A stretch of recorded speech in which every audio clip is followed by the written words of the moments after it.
seeds of hope wherever you go. Some of the seeds come to fall on stony ground. Sow seeds of hope wherever you go. Some of the seeds gonna grow taller than you ever could know.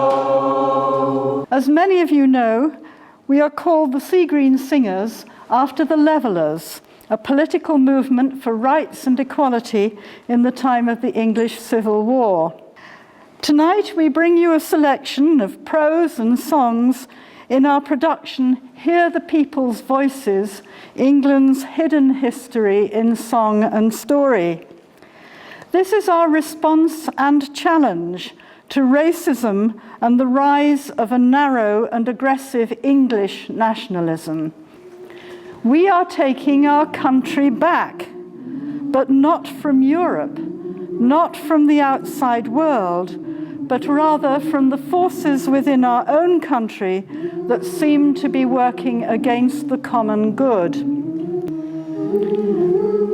Where shall we begin? The Peasants' Revolt of 1381, sometimes called the English Rising, is the first recorded popular uprising in England. The people were seeking an end to 300 years of serfdom. The introduction of a poll tax to pay for the war in France was the last straw. The uprising was led by Wat Tyler and John Ball, a priest who preached popular sermons. He's best known for saying, "My friends," he said, "things cannot go well in England, nor ever will, until everything shall be in common and all distinctions levelled." This challenge to hierarchy and call for equality is a refrain repeated over the centuries. Sing John Ball and tell it to them all. Long live the day that is dawning, and I'll crow like a cock, I'll carol like a lark, for the life that is coming in the morning. The Peasants' Revolt was violently suppressed, but this did not quell rebellion. There were major uprisings in the following centuries, and no government attempted to impose a poll tax again for 600 years. It has been argued that, rather than Magna Carta, it was the Peasants' Revolt which laid the foundations of freedom. By the 1600s, there was a ferment of questioning of the authority of the Crown, Church and State, and the years brought civil war and revolution. In a country with a war-ravaged economy and widespread hunger, different groupings arose with radical visions. The Diggers set up a colony at St. George's Hill and began to plough the land, cultivate vegetables and build homes. Their founder, Gerard Winstanley, spoke of laying the foundation of making the earth a common treasury for all, both rich and poor. And the poor shall wear the crown, stand up now, diggers all. Another group, the Levellers, wore rosemary sprigs in their hats and sea green ribbons for identification. Our next song celebrates the women in the Levellers. Led by Elizabeth Lilburne, they petitioned Parliament for the release of her husband, John Lilburne, and other Levellers imprisoned in the Tower on charges of high treason. Thousands of women signed the petition. They were turned away from Parliament with the words, "You are desired to go home and look after your housekeeping."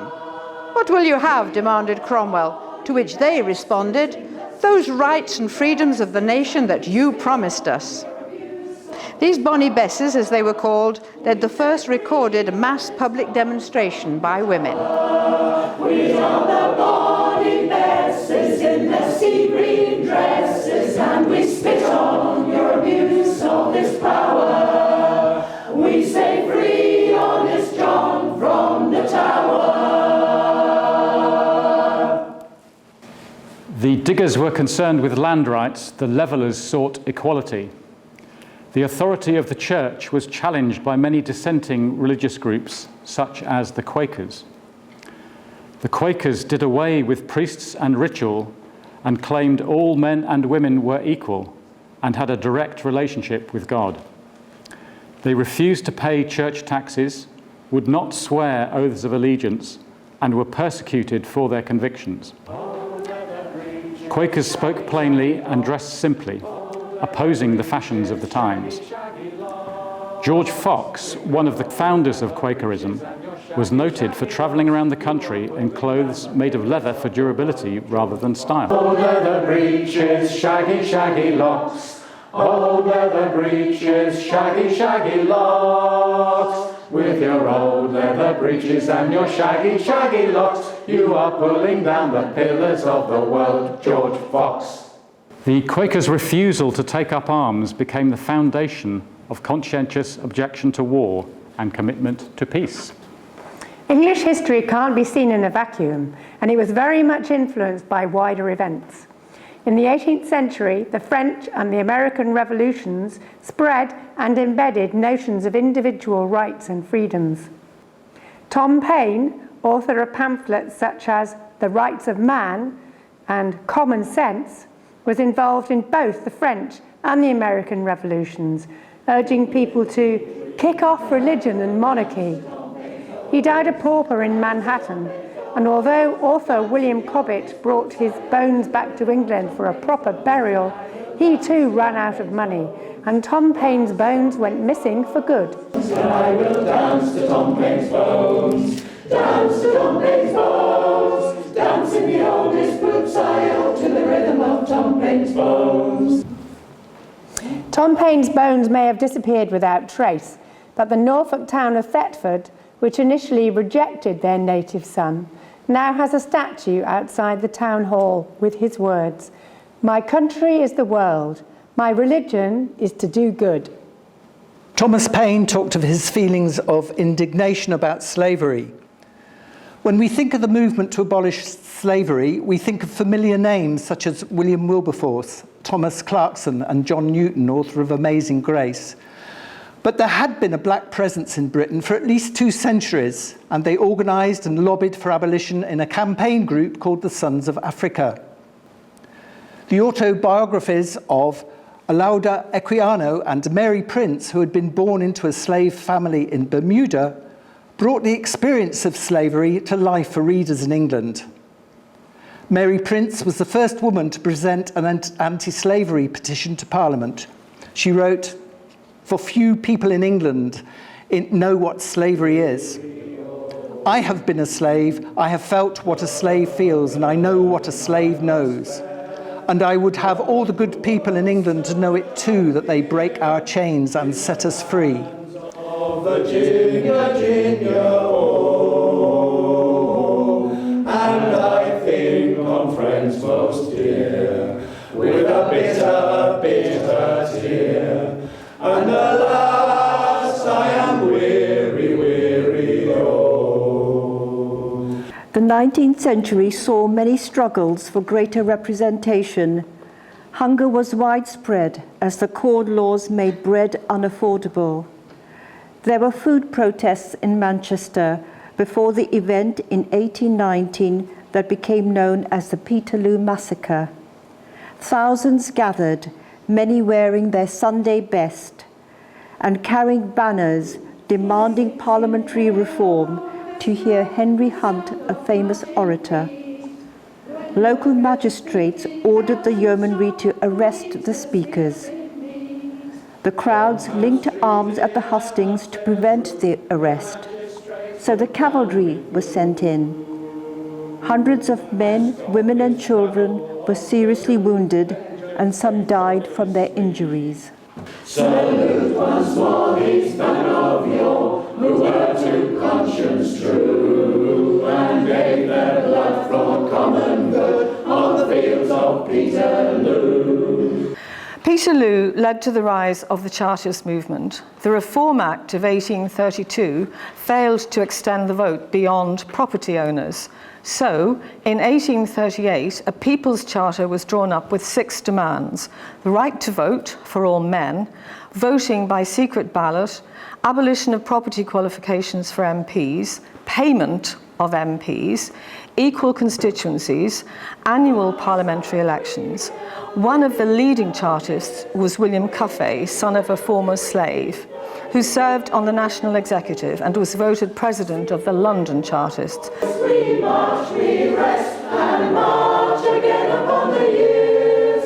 Sons of our sons are listening to hear the Chartist cheers, to hear the Chartist cheers. Our next song was probably written by a weaver in Batley. In it, we hear the words, "I know I can guttle when I hear my shuttle go poverty, poverty, knock," meaning, at least I can eat as long as the deafening looms clatter, poverty, knock, poverty, knock, poverty, poverty, poverty, knock. These fears were felt throughout the generations. In the 1930s depression, there was great hardship for skilled workers who had been operating 4 or 6 looms at a time and were now reduced to the dreaded 2 looms. Then the boycott of empire goods by the Indian independence movement really hit home. Gandhi was invited to Lancashire to speak to the unemployed textile workers.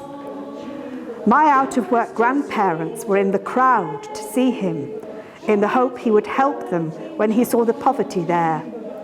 But there was no change. And I know I can jump when I hear me shuttle go poverty, poverty, knock. The new factories brought working people together. There was a thirst for education and the opportunity to organise. The state viewed organisation by working people with suspicion. The Commemorate of 1799 and 1800, passed during the wars against Napoleon, forbade societies for the purpose of political reform and made any sort of strike action illegal. The Dorset agricultural labourers, who became known as the Tolpuddle Martyrs, protested against the lowering of wages. They were arrested and convicted under the Unlawful Oaths Act on the initiative of a local landowner and magistrate, James Frampton. Their supporters organised a political march, said to be one of the first successful marches, and 800,000 signatures were collected for their release. In 1834, they were sentenced to penal transportation to Australia, but the Tolpuddle Martyrs were subsequently pardoned and returned to England. Bring down our wages and starve all our children. In chains they can bind us and steal all our land. They can mock our religion, from our families divide us, but they can't break the oath of a Tolpuddle man. Women were active in the labour movement but had no place in national politics in the 19th century. It is now 100 years since some women were given the vote, and memories of the struggle seem to have dimmed. A recent general knowledge quiz asked for the name of the King's horse, but not the name of the suffragette, Emily Wilding Davison, who died on the Epsom racecourse in 1913 in an attempt to pin a suffragette badge on the horse. At her funeral, 5,000 suffragettes and supporters accompanied her coffin, and 50,000 people lined the route through London. Sing, Emily, sing liberty. Your name will remain, and we never will forget your bravery in the fight for equality. Emily inspires us yet. Strength in joint action are illustrated in our next song. It was written by Florence Rees, the wife of a Kentucky miner in the Depression years of the 1930s, and has travelled and been adapted over the years. Which side are you? Which side are you? Which side are you? Which side are you? Which side are you? Which side are you on? Our next song from the 1930s takes us to the Derbyshire Peak District and the mass trespass by ramblers at Kinder Scout. The magistrate handed out harsh sentences to the 5 arrested that day. For Ewan MacColl, who was there and wrote the song, rambling was part of his politics. He could not have foreseen the long-term effect of the action. Improved access to the countryside from 1949 through the national parks. long-distance footpaths such as the Pennine Way, and the right to roam established through the Countryside and Rights of Way Act of 2000. I'm a rambler from Manchester way. I get all my pleasures the hard-boiled way. I may be no wage slave on Monday, but I am a free man on Sunday. Moving on, we come to the movements of our own times, responding to the impacts of the Second World War, the dropping of weapons of mass destruction on Japan, the nuclear arms race, and the Cold War. This Easter marked the 60th anniversary of the first march to Aldermaston, the atomic weapons research establishment, from London. The Campaign for Nuclear Disarmament went on to organise an annual Easter march, and tens of thousands took part in the early 60s. Our next song, by Peggy Seeger, comes from the mass movement of women who established a peace camp at Greenham Common in Berkshire. The camp began in 1981. The first blockade of the base was in 1982, when around 30,000 women joined hands to embrace the base. In 1983, 70,000 protesters formed a human chain to Aldermaston and the ordnance factory at Burfield. The peace camp was a challenge to traditional notions of woman as homemaker and man as warrior. One Greenham woman said, "We now reject this role. The law is concerned with the preservation of property. We are concerned with the preservation of all life. How dare the government presume the right to kill others in our names?" Carry Greenham home, yes, near home and far away. Carry Greenham home. We turn from peace activism to two key events of labour activism, both involving women. The Grunwick dispute was about trade union recognition at a film processing laboratory in London. Most of the strikers were from Pakistan and India, and their leader was an inspirational woman, Jayaben Desai. Though the dispute ended in defeat, it is remembered today for the way in which thousands of workers, black and white, men and women, came together to defend the rights of migrant women. The miners' strike of 1984-5 was a long and bitter industrial dispute. Women played a major role. They formed local action groups to organise community kitchens. They joined picket lines and spoke at political meetings. The strike failed and the pits closed, but it was a key moment in women's entry into the public sphere. Well, there is no going back, no going back. Oh, there is no going back, no going back. There is no going back on so many fronts, and there are gaps in the stories we have told. The 1970s saw the first Gay Pride March, protests against fascism and racism, and the start of the environmental movement. The 1990s saw the rise of disability rights and the independent living movement, both struggling for real choices and rights for people with disabilities. These struggles continue and join those of the labour and peace movements. In 1948, the setting up of the UN and its Charter of Rights seemed a defining moment. We have achieved universal suffrage, the formation of the welfare state, equality and anti-discrimination legislation. But these gains are being eroded, and the struggle for the rights of citizens is not over. People not seen as citizens still have their rights denied or abused. Asylum seekers, the Windrush generation, migrants, prisoners, the mentally ill, those living in poverty or facing homelessness in this age of austerity. We all need to raise our voices, young and old. Hope for the future depends on preparation of our children and young people now. Each week, the children and young people of the Woodcraft folk end their gatherings with the following words. And this shall be for a bond between us, that we are of one blood, you and I, that we have cried peace to all and claimed kinship with every living thing, that we hate war and sloth and greed and love fellowship, and that we shall go singing to the fashioning of a new world. And so shall we. To the fashioning of